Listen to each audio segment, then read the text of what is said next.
जी तो ये देखें, ये देश की कितनी काली है अंदर से।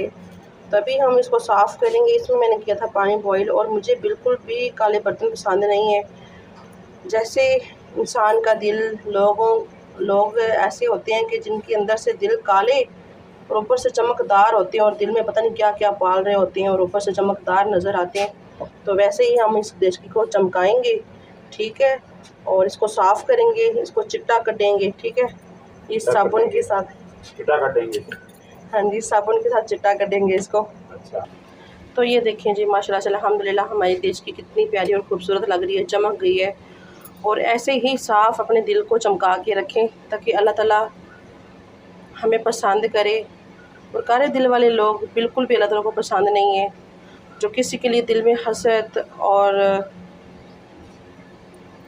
बेईमानी पालते हैं। तो मुझे उम्मीद है कि आप लोग मेरी बात को समझेंगे, तो इस तरह से अपने दिल को साफ़ रखें जैसे मैंने देश को साफ़ किया है।